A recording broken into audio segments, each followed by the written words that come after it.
Morning बच्चों, कैसे हैं आप सब। क्लास 7 की मैथ्स की क्लास में आप सबका स्वागत है बच्चों। और हम पढ़ रहे थे इकाई 7 वाणिज्य गणित। बच्चों, अभ्यास 7H तक के प्रश्न हम लोगों ने हल कर लिए हैं। आज हमें अभ्यास 7I करना है। तो 7I करने से पहले बच्चों कुछ चीज़ों को जानना ज़रूरी है। आइए देखते हैं क्या क्या चीज़ें जानना ज़रूरी है। बच्चों, टैक्स यानी कर, नाम सुना होगा आप लोगों ने। तो ये है क्या क्या होता है कर या टैक्स क्या होता है। तो प्रत्येक राष्ट्र के द्वारा प्रजा के हित में अनेक कार्य होते हैं, जैसे देश की सुरक्षा हेतु, सेना का रखरखाव हेतु, सड़क एवं पुल निर्माण, आम नागरिकों की चिकित्सा एवं शिक्षा की व्यवस्था करना आदि जो है वो प्रत्येक राष्ट्र के द्वारा किए जाते हैं। तो उक्त कार्य हेतु धन की आवश्यकता होती है बच्चों। तो धन कहाँ से आए, धन का संग्रह कहाँ से हो, धन कहाँ से मिले, इसके लिए जो है बच्चों कर लगाया जाता है। धन का संग्रह कर लगाकर किया जाता है। इस प्रकार धन संग्रह की व्यवस्था को क्या कहा जाता है बच्चों, कर व्यवस्था कहा जाता है। यदि राष्ट्र या राज्य के द्वारा जनता से कर ना लिया जाए तो वह राष्ट्र या राज्य के कोष में कोई धन नहीं होगा। भाई उनके पास धन कहाँ से आएगा, ताकि जो है देश की सुरक्षा हो, सेना का रखरखाव, सड़क पुल ये सब निर्माण हो, और चिकित्सा हो, शिक्षा की व्यवस्था हो, ये सब कहाँ से होगा। तो इसके लिए बच्चों राष्ट्र और राज्य को अपने उत्तरदायित्व का वहन करना जो है असंभव हो जाएगा अगर ये सब नहीं होगा। तो इसके लिए राष्ट्र और राज्य दोनों जो हैं कर लगाते हैं या टैक्स लगाते हैं। तो हमारे देश में केंद्र सरकार एवं जो केंद्र सरकार राष्ट्र अगर लगा रहा है बच्चों, तो जो राष्ट्र की ओर से लग रहा है तो वो केंद्र सरकार लगाएगी, और जो राज्य की ओर से लग रहा है वो राज्य सरकार लगाएगी। तो हमारे देश में केंद्र सरकार एवं राज्य सरकार दोनों अपने अपने क्षेत्र में विभिन्न जनोपयोगी कार्य करते हैं। केंद्र एवं राज्य सरकार के कार्य जो रहते हैं वो अलग अलग विभाजित हैं। केंद्र का अलग कार्य क्षेत्र है और राज्य सरकार का अलग कार्य क्षेत्र है। प्रदेश स्तर पर सड़कें, पुल, बांध, स्कूल, चिकित्सालय, सरकारी भवन का निर्माण, पुलिस प्रशासन आदि की व्यवस्था राज्य सरकार के द्वारा की जाती है, क्योंकि वो प्रदेश स्तर पर हो रही है ना। और प्रदेश स्तर पर विभिन्न वस्तुओं पर भी कर लगाकर राजस्व प्राप्त किया जाता है, जैसे भू राजस्व, वैट लगा दिया जाता है ना, और बिक्री कर आदि। तो वो सारे कर बच्चों राज्य सरकार के द्वारा लगाए जाते हैं। और इसी प्रकार बच्चों केंद्र सरकार के द्वारा भी कुछ कर लगाए जाते हैं और संग्रह किया जाता है धन का। तो क्या किस किस चीज़ों में किया जाता है, तो इसी प्रकार केंद्र सरकार के द्वारा सेना का रखरखाव, उच्च शिक्षा संस्थान जैसे IIT, NIT, सेंट्रल यूनिवर्सिटी, न्यायालय आदि के लिए विभिन्न प्रकार के कर जैसे आयकर, एक्साइज ड्यूटी, कस्टम ड्यूटी, सेवा कर के द्वारा जो है वो धन कलेक्ट किया जाता है, संग्रह किया जाता है। अब बारी आती है बच्चों कि कर के प्रकार यानी टैक्स कितने प्रकार के होते हैं। तो कर जो है मुख्यतः दो प्रकार के होते हैं। एक होता है प्रत्यक्ष कर बच्चों, यानी डायरेक्ट टैक्स होता है। तो सरकार के द्वारा किसी व्यक्ति अथवा व्यक्ति समूह पर लगाया गया कर जो सीधा प्रभावित करता है प्रत्यक्ष कर कहलाता है, जैसे आयकर, ठीक है, संपत्ति कर, उपहार कर आदि। तो ये सरकार के द्वारा किसी व्यक्ति अथवा व्यक्ति समूह पर लगाया गया होता है और जो उसे सीधा प्रभावित करता है। आयकर उन सभी व्यक्तियों व व्यावसायिक प्रतिष्ठान को देना होता है जिनकी वार्षिक आय निर्धारित सीमा से अधिक होती है। आयकर की दरें जो हैं वो निम्नलिखित हैं। यहाँ पर देखिए आयकर की दर हैं बच्चों दी हुई हैं। तो अगर आयकर की दर आय के स्तर पर निर्भर करती है। वर्तमान में आयकर की दर निम्नवत है। अगर वार्षिक आय अगर 2.5 लाख तक है तो कोई कर नहीं लगता बच्चों, ठीक है। अगर वार्षिक आय 2.5 लाख से 5 लाख तक है तो कितने प्रतिशत कर लगता है, 5% कर लगता है, ठीक है। इसके बाद यानी 2.5 लाख से लेकर अगर 5 लाख तक है, उसके बीच में है, तो आपको ज़रूर टैक्स देना पड़ेगा है। और वो टैक्स जो होगा, जो आपकी वार्षिक आय होगी उसका 5% आपको टैक्स के रूप में देना होगा। अगर वार्षिक आय 5 लाख से और ज़्यादा है और 10 लाख तक है तब कितना टैक्स देना होगा, 20% तक टैक्स देना होगा। अगर आपकी कुल टोटल आय जो है जो पूरे साल भर में हो रही है वो 5 लाख से ज़्यादा है लेकिन 10 लाख तक है तो उस 20% जितनी भी आपकी आयकर होगी, 6 लाख है तो 6 लाख का 20%, 7 है तो 7 लाख का 20%, जितनी भी आपकी वार्षिक आय आएगी उसका 20% जो अमाउंट है वो आपको टैक्स के रूप में देना होगा बच्चों। अब आती है बारी वार्षिक आय 10 लाख से अगर अधिक है तब क्या होगा, तब जो है 30% आपको टैक्स के रूप में देना होगा। तो ये क्या हुआ बच्चों, हमारा डायरेक्ट कर, ठीक, प्रत्यक्ष कर जिसे कहा जाता है या डायरेक्ट कर कहते हैं। अब दूसरा प्रकार कौन सा है, दूसरा प्रकार है बच्चों अप्रत्यक्ष कर या इनडायरेक्ट टैक्स कैसे हम देते हैं। तो जैसे उत्पाद शुल्क, सर्विस टैक्स यानी सेवा कर इत्यादि, इस प्रकार के कर की व्यवस्था में कर के भुगतान का उत्तरदायित्व जो है वस्तु के विक्रेता या सेवा प्रदाता की होती है, परंतु वस्तु या सेवा के मूल्य में कर सम्मिलित रहता है। इस प्रकार खरीदने वाला, क्रेता यानी खरीदने वाला है ना, तो इस प्रकार खरीदने वाले को वस्तु या सेवा के मूल्य के साथ साथ अप्रत्यक्ष कर का भी भुगतान विक्रेता को करना पड़ता है। यानी हम कोई भी चीज़ खरीद के आते हैं ना, उसमें लिखा रहता है, नीचे टैक्स लिखा रहता है, इतना सर्विस टैक्स है ना, इतना एक्साइज टैक्स है, उत्पाद शुल्क है, तो इस तरह से लिखा रहता है, तो वो जो है वो अप्रत्यक्ष कर के रूप में आता है। इस प्रकार अप्रत्यक्ष कर का भार जो है वो अंतिम उपभोक्ता, यानी उपभोक्ता मतलब जो खरीद रहा है ना, क्रेता, जो वस्तु या सेवा का उपयोग करता है, उसे वहन करना पड़ता है। अगर हम कोई भी चीज़ खरीदते हैं बच्चों, उसमें कुछ ना कुछ टैक्स जो है हमें उसमें इंक्लूड रहता है, वो हमें देना पड़ता है, ठीक है, क्योंकि हम उसे खरीद रहे हैं, उपभोग कर रहे हैं, ठीक है, तो हमें उसका कुछ ना कुछ टैक्स जो है देना पड़ता है।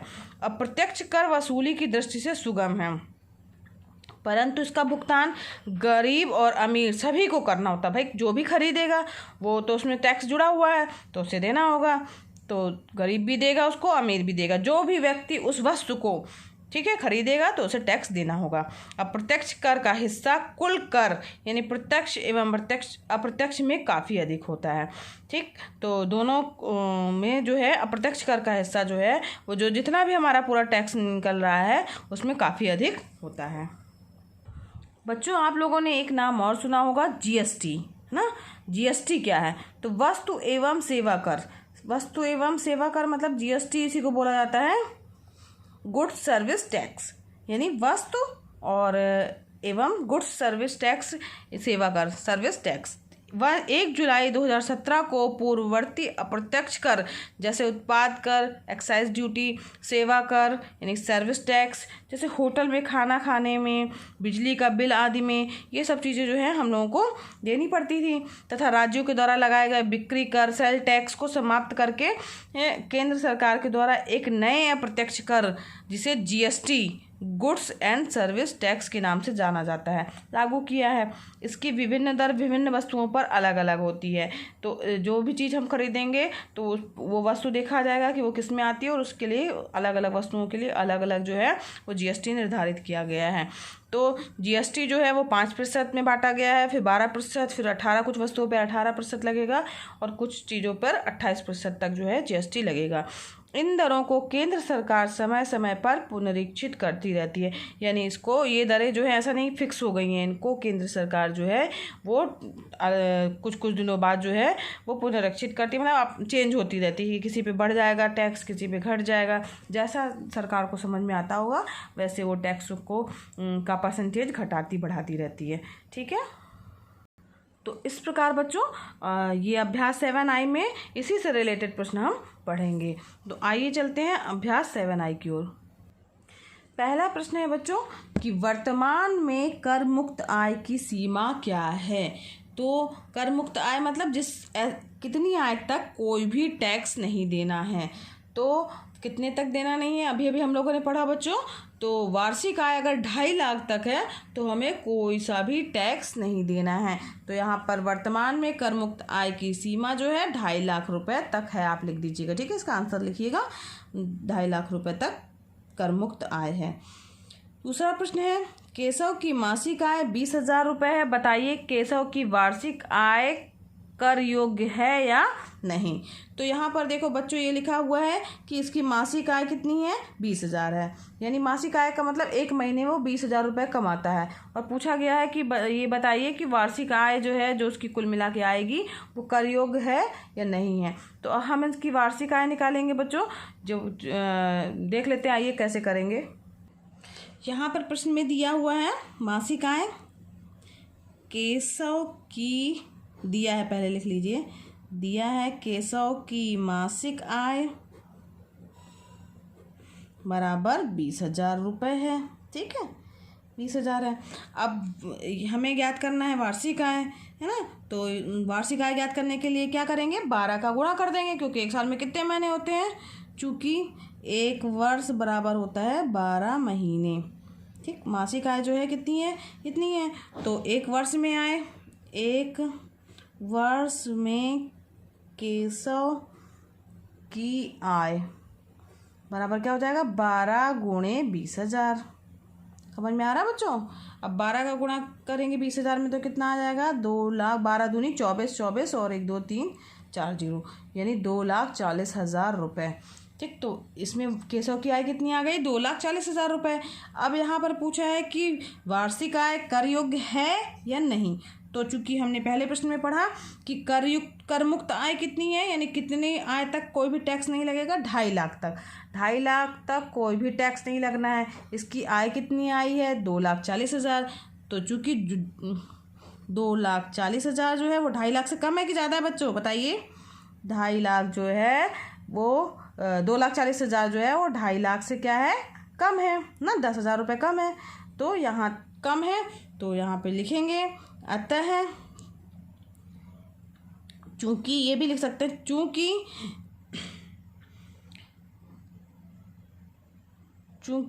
2.5 लाख तक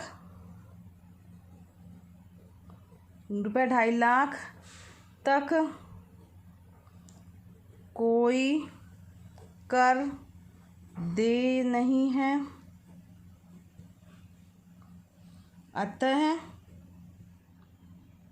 केशव की मासिक आय, केशव की वार्षिक आय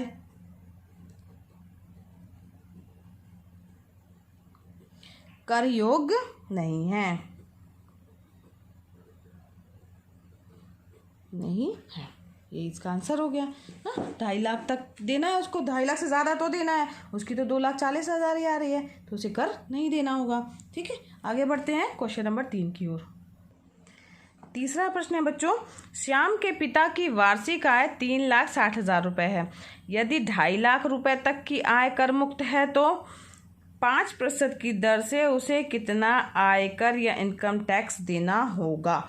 उसकी वार्षिक आय 3,60,000 है, 2.5 लाख तक तो कुछ नहीं लगता है, लेकिन 2.5 लाख से 5 लाख तक लगता है ना। कितना लगता है, 5%। तो उसमें प्रश्न में ही दिया हुआ है कि 2.5 लाख तक कर मुक्त है और 5% की दर से उसे कितना इनकम टैक्स देना होगा। तो आइए देखते हैं इस प्रश्न को कैसे हल करेंगे। यहाँ पर आप लिखिए कि दिया है, क्या दिया है, श्याम के पिता की वार्षिक आय,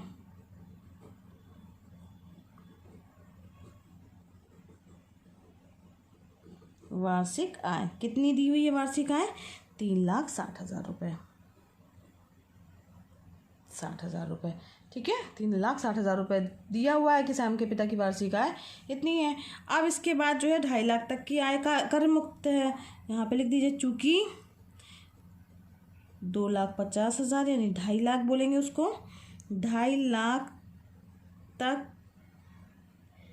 की आय कर मुक्त है,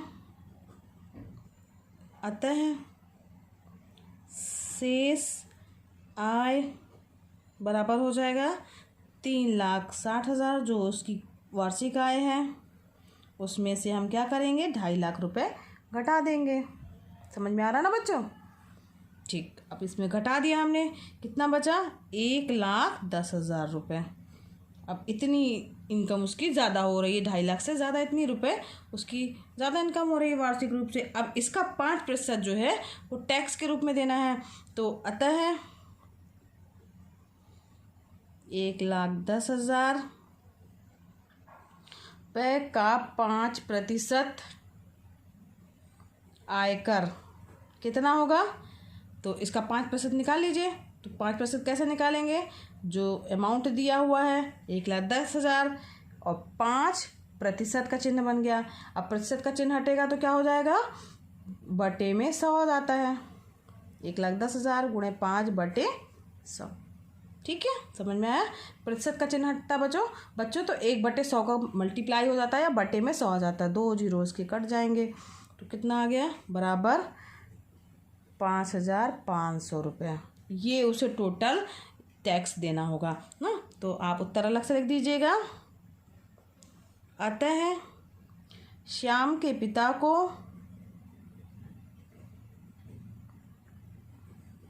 रुपये 5,500 आयकर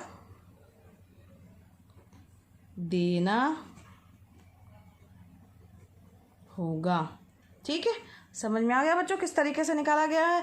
इस तरीके के प्रश्न बच्चों आपके एग्ज़ाम में पूछे जाते हैं। साथ ही साथ बच्चों जो प्रतियोगी परीक्षाएं होती हैं उन सब में भी इस टाइप के प्रश्न पूछे जा सकते हैं। तो ऐसे प्रश्न कैसे हल करने हैं ये आप ध्यान से समझ लीजिए और इन्हें अच्छे से दिमाग में बैठा लीजिए कि ऐसे प्रश्नों को हम इस तरीके से हल करेंगे। ठीक है बच्चों, आज के लिए बच्चों बस इतना ही। इसके आगे के प्रश्न हम नेक्स्ट वीडियो में हल करेंगे। तो बच्चों मेरा पढ़ाना अगर आपको पसंद आ रहा हो तो मेरे वीडियो को लाइक कीजिए। अगर बच्चों आपने अभी तक मेरे चैनल को सब्सक्राइब नहीं किया है तो उसे सब्सक्राइब भी कीजिए और साथ ही दूसरे बच्चों को शेयर कीजिए। ये वीडियो सारे जो हैं बच्चों ऑनलाइन क्लासेस जो हैं वो फ्री हैं। आप खुद भी पढ़िए, दूसरों को भी प्रेरित कीजिए, इसका भरपूर लाभ लीजिए। धन्यवाद बच्चों, मिलते हैं कल की क्लास में।